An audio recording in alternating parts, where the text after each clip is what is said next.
नमस्कार। आज हम बात कर रहे हैं भारत सरकार की एक काफ़ी महत्वाकांक्षी सी लगने वाली पहल पर, एम्प्लॉयमेंट लिंक्ड इंसेंटिव स्कीम यानी ELI। हमारे पास इसका ऑफिशियल दस्तावेज भी है, जी। तो समझने की कोशिश करते हैं। इसका मेन मकसद क्या लग रहा है? देखिए, मकसद तो बिल्कुल साफ है। संगठित क्षेत्र मतलब फॉर्मल सेक्टर में जॉब्स क्रिएट करना, और इसमें भी खासकर मैन्युफैक्चरिंग पर जोर है। और साथ ही जो लोग पहली बार नौकरी कर रहे हैं उन्हें थोड़ी आर्थिक मदद देना। हाँ, और इसका बजट भी तो बहुत बड़ा है, करीब करीब 99,446 करोड़ रुपए। जी हाँ, बहुत बड़ा अमाउंट है। और अनुमान ये है कि अगले 2 सालों में शायद कोई 3.5 करोड़ से ज्यादा कर्मचारियों को फायदा हो सकता है। 3.5 करोड़, हम्म, काफी बड़ा नंबर है। हम्म, तो चलिए इसको थोड़ा और खोलते हैं। इसके क्या हिस्से हैं? बिल्कुल। इसमें मोटे तौर पे 2 हिस्से हैं, एक कर्मचारियों के लिए और दूसरा नियोक्ताओं यानी एम्प्लॉयर्स के लिए।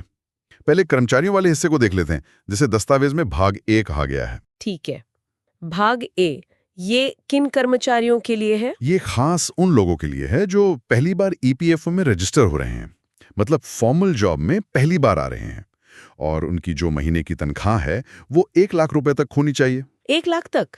अच्छा, और उन्हें मिलेगा क्या, मतलब इंसेंटिव क्या है? इंसेंटिव है 1 महीने का EPF वेज, लेकिन इसकी एक ऊपरी सीमा है 15,000 रुपए। ओके, 15,000 तक। और ये पैसा मिलेगा कैसे, एक साथ? नहीं, एक साथ नहीं, ये 2 किश्तों में मिलेगा। पहली किश्त मिलेगी जब वो लगातार 6 महीने नौकरी कर लेंगे, अच्छा। और दूसरी किश्त मिलेगी बाकी के 6 महीने, यानी कुल 12 महीने की नौकरी पूरी होने पर। दूसरी किश्त के लिए एक शर्त और है। वो क्या? उन्हें एक वित्तीय साक्षरता का कार्यक्रम, मतलब एक फाइनेंशियल लिटरेसी प्रोग्राम पूरा करना होगा। अच्छा, ये दिलचस्प है, मतलब सिर्फ पैसा नहीं, थोड़ी फाइनेंशियल नॉलेज भी। जी हाँ। और ये पैसा जाएगा कहाँ, सीधा उनके खाते में? हाँ, बिल्कुल। आधार लिंक्ड जो उनका बैंक खाता होगा, उसमें डायरेक्ट बेनिफिट ट्रांसफर DBT के जरिए जाएगा। और एक और चीज है इसमें, इस फायदे का कुछ हिस्सा फिक्स्ड डिपॉजिट या किसी और सेविंग इंस्ट्रूमेंट में रखने का भी प्रावधान है। ताकि कुछ बचत भी हो जाए। बढ़िया। जी बिल्कुल। ठीक है, ये तो हुई कर्मचारियों की बात। हाँ। अब आते हैं नियोक्ताओं पर। भाग बी में उनके लिए क्या है? हाँ, भाग भी एम्प्लॉयर्स के लिए है। तो जो भी एम्प्लॉयर EPFO में रजिस्टर्ड हैं और जो 1 अगस्त 2025 से 31 जुलाई 2027 के बीच नए कर्मचारी रखते हैं, वो इसके लिए पात्र होंगे। अच्छा, एक टाइम फ्रेम है हायरिंग का? हाँ, बिल्कुल। और इसमें भी एक मिनिमम नंबर है। अगर कंपनी छोटी है, 50 से कम कर्मचारी हैं, तो कम से कम 2 नए लोग रखने होंगे।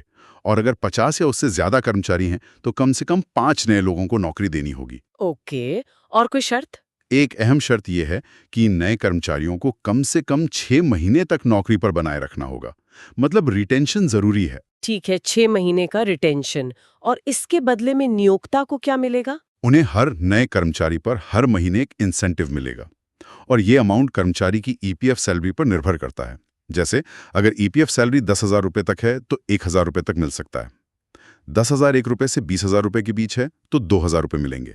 और अगर 20,001 रुपए से 1 लाख रुपए के बीच है तो 3,000 रुपए प्रति माह प्रति कर्मचारी। 3,000 रुपए प्रति माह तक। और ये इंसेंटिव कब तक मिलेगा? 2 साल? यहीं पर वो मैन्युफैक्चरिंग वाला पॉइंट आता है शायद। बिल्कुल सही, आपने सही पकड़ा।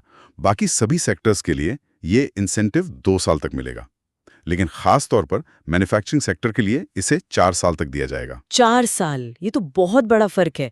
मैन्युफैक्चरिंग को सीधा बूस्ट देने की कोशिश है। जी हाँ, ये साफ तौर पर मैन्युफैक्चरिंग को बढ़ावा देने के लिए किया गया है, और पैसा सीधे नियोक्ता के पैन लिंक बैंक खाते में जाएगा। तो एक उदाहरण से समझे, मान लीजिए कोई मैन्युफैक्चरिंग कंपनी है, उसने 2 नए लोग रखे, दोनों की तनख्वाह मान लीजिए 15,000 रुपए महीना है, तो उसे कितना मिलेगा? हाँ, तो 15,000 रुपए महीना मतलब वो 10,001 रुपए से 20,000 रुपए वाले स्लैब में आए।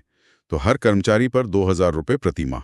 2 कर्मचारी हैं तो 4,000 रुपए महीना हो गया। और क्योंकि ये मैन्युफैक्चरिंग है तो ये 4 साल तक मिलेगा। जी हाँ, पूरे 4 साल तक।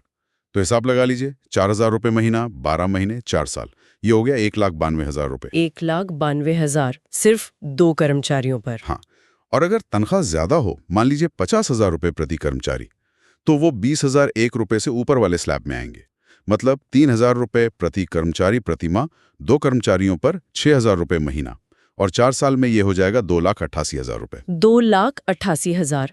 ये तो वाकई नियोक्ताओं के लिए, खासकर मैन्युफैक्चरिंग वालों के लिए बहुत बड़ा इंसेंटिव है। बिल्कुल, ये काफी आकर्षक है। लेकिन उन्हें किन चीजों का ध्यान रखना होगा ये फायदा लेने के लिए, मतलब शर्तें क्या हैं उनके लिए? हाँ, कुछ मुख्य शर्तें हैं। पहला तो EPFO रजिस्ट्रेशन होना चाहिए, वो तो बेसिक है। दूसरा, भर्तियां उसी टाइम पीरियड में होनी चाहिए, 1 अगस्त 2025 से 31 जुलाई 2027 के बीच। तीसरा, जो नए कर्मचारी रखे हैं उनका पूरा रिकॉर्ड मेंटेन करना होगा, UN नंबर, आधार, उनकी सैलरी डिटेल्स वगैरह। डॉक्यूमेंटेशन प्रॉपर चाहिए। बिल्कुल। और वो 6 महीने वाली रिटेंशन की शर्त पूरी करनी होगी। और एक बहुत जरूरी चीज, हर महीने ECR फाइल करना होगा, मतलब इलेक्ट्रॉनिक चालान कम रिटर्न। इससे ये पक्का होता है कि सैलरी टाइम पर दी जा रही है और कंट्रीब्यूशन हो रहा है। और वो फाइनेंशियल लिटरेसी वाली बात? हाँ, अगर उनके कर्मचारी भाग ए के तहत भी लाभ ले रहे हैं तो नियोक्ता को उनके लिए वो फाइनेंशियल लिटरेसी कार्यक्रम की व्यवस्था भी करनी होगी। अच्छा, दस्तावेज में कुछ सुझाव भी दिए गए हैं। सिर्फ नियमों के अलावा कुछ स्ट्रेटेजिक पॉइंट्स भी हैं शायद। जी हाँ, कुछ अच्छे सुझाव हैं। जैसे ये कहा गया है कि कंपनियां इस स्कीम का इस्तेमाल अपने कैजुअल या कॉन्ट्रैक्ट वर्कर्स को फॉर्मल दायरे में लाने के लिए कर सकती हैं। अच्छा, मतलब इनफॉर्मल से फॉर्मल। हाँ, जिससे उनकी सोशल सिक्योरिटी बेहतर हो। फिर MSMEs और मैन्युफैक्चरिंग यूनिट्स के लिए ये एक मौका है अपनी ऑपरेशनल कॉस्ट कम करने का। और एक सुझाव ये भी है कि इसे स्किलिंग या अप्रेंटिसशिप योजनाओं के साथ जोड़ा जाए, ताकि सही स्किल वाले लोग इन नौकरियों में आएं, बिल्कुल। स्किल्ड वर्कफोर्स मिले। तो कुल मिलाकर देखें तो ये ELI स्कीम एक बड़ी कोशिश लग रही है फॉर्मल रोजगार को बढ़ाने की। राइट? और इसमें पहली बार नौकरी करने वालों और नियोक्ताओं दोनों को सीधा फाइनेंशियल बेनिफिट दिया जा रहा है, और मैन्युफैक्चरिंग पर एक खास, मतलब एक अलग ही फोकस दिख रहा है। एकदम सही। और इसकी खास बात सिर्फ नौकरी देना नहीं है, बल्कि इसे कर्मचारी की फाइनेंशियल वेलबींग से भी जोड़ा गया है। EPF कंट्रीब्यूशन, बचत का प्रावधान और वो फाइनेंशियल लिटरेसी वाला कंपोनेंट, ये सब मिलकर इसे थोड़ा अलग बनाते हैं। नियोक्ताओं के लिए बस यही जरूरी है कि वो एलिजिबिलिटी क्राइटेरिया और डॉक्यूमेंटेशन की प्रक्रिया को ठीक से समझ लें। हाँ, ताकि वो इसका पूरा फायदा उठा सके। जी। और अंत में एक सवाल मन में आता है, ये जो फाइनेंशियल लिटरेसी और बचत वाला एंगल जोड़ा है कर्मचारियों के लिए, क्या ये स्कीम सिर्फ जॉब नंबर्स बढ़ाने से आगे जाकर लोगों की लॉन्ग टर्म फाइनेंशियल हैबिट्स पर भी कोई पॉजिटिव असर डाल पाएगी? ये देखना वाकई दिलचस्प होगा। हाँ, ये एक महत्वपूर्ण सवाल है। इसका असर लंबे समय में ही पता चलेगा।